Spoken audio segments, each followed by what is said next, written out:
सालिम अली। एक धमाका।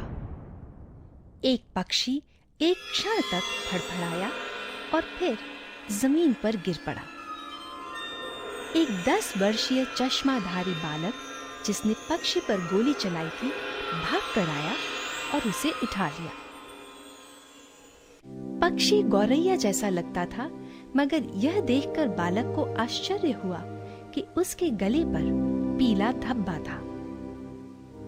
दुविधा में पड़कर बालक उस पक्षी को अपने चाचा अमीरुद्दीन तैयब जी, जो खूंखार जानवरों के शिकारी थे, के पास ले गया और पूछा कि यह किस किस्म की चिड़िया है। उसके चाचा इस बारे में कुछ नहीं जानते थे, लेकिन वे बालक को मुंबई नेचुरल हिस्ट्री सोसाइटी के ऑफिस ले गए। अपोलो स्ट्रीट पर एक बड़े भवन में एक छोटा सा कमरा। लड़के का परिचय W.S. मिलार्ड से, जो सोसाइटी के अवैतनिक सचिव थे, कराया गया।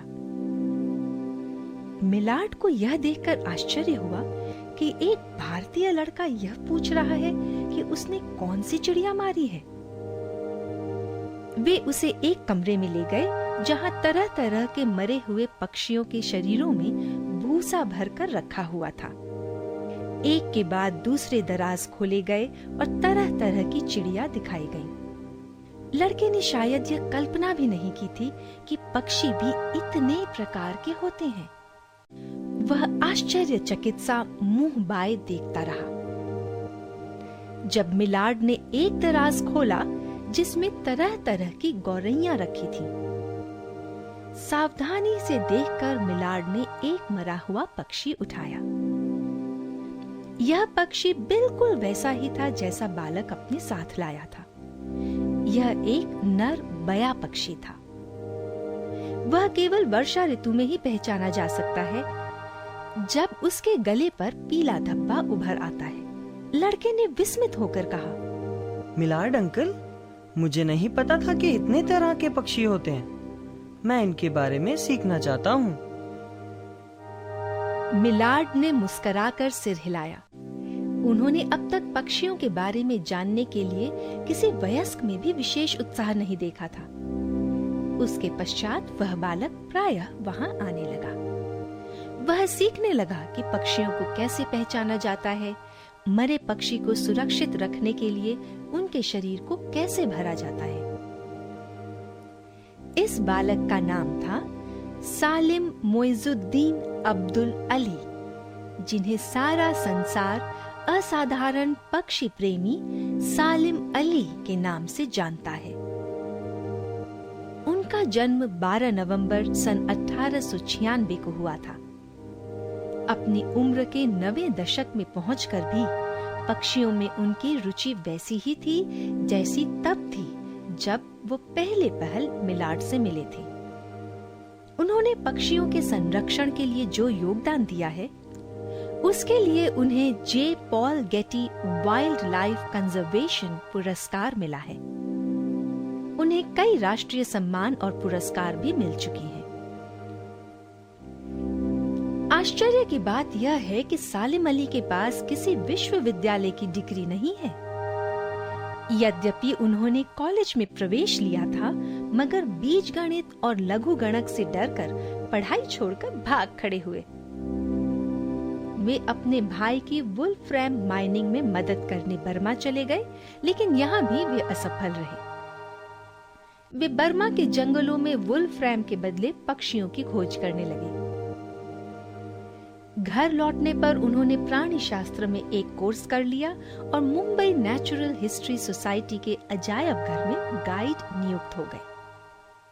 वे पक्षियों की चमड़ी उतारने और उन्हें भरने का उच्च प्रशिक्षण लेने के लिए जर्मनी भी गए। 1 वर्ष बाद लौटने पर उन्होंने पाया कि उनकी नौकरी चली गई है और वे बेकार हो गए हैं। पैसे की कमी के कारण उनकी अनुपस्थिति में उनका पद ही समाप्त कर दिया गया था। सालिम अली विवाहित थे और काम की सख्त जरूरत थी, लेकिन उन्हें ज्यादा से ज्यादा क्लर्क का काम मिलने की उम्मीद थी और उसके बाद उन्हें अपने मन चाहे काम बर्ड वॉचिंग के लिए अधिक समय नहीं मिल सकता था। सौभाग्य से उनकी पत्नी की कुछ निजी आय थी, जिससे उन्हें बहुत सहारा मिला। उन्होंने बंदरगाह के पार किहिम में एक छोटा सा घर ले लिया।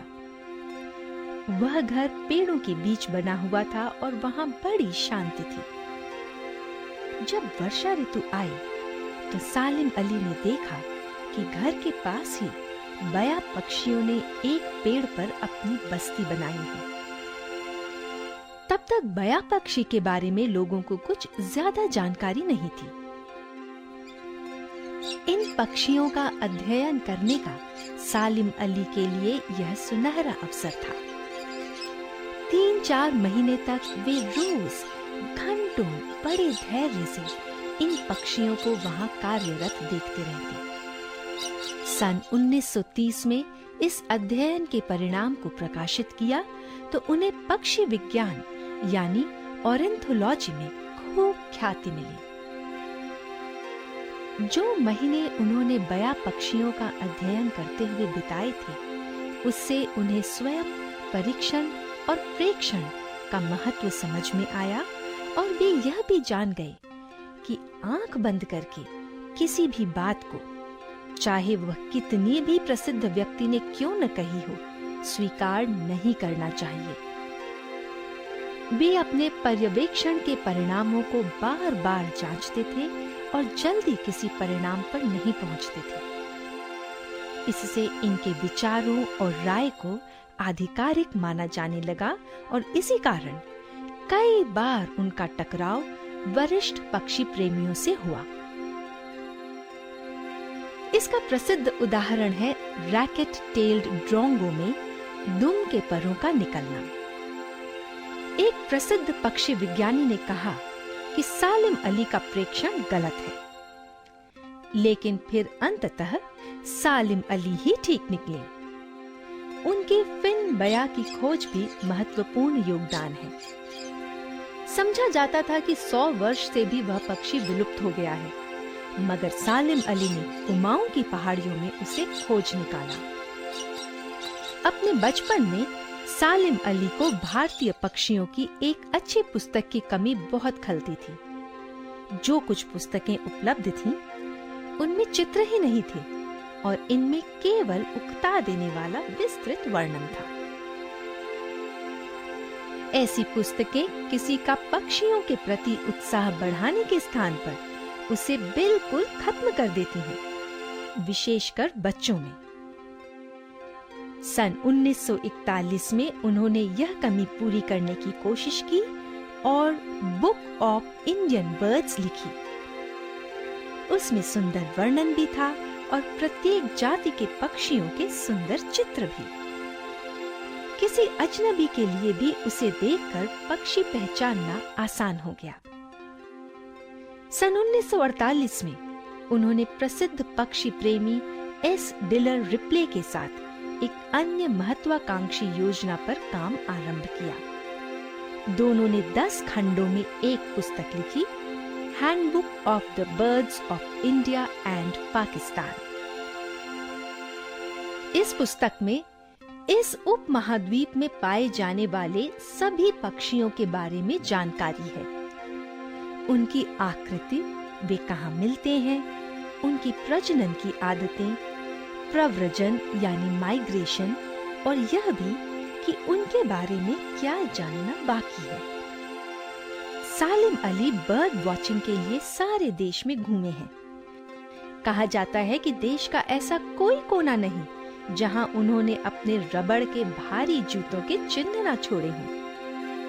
सन 1987 में सालिम अली की मृत्यु हो गई।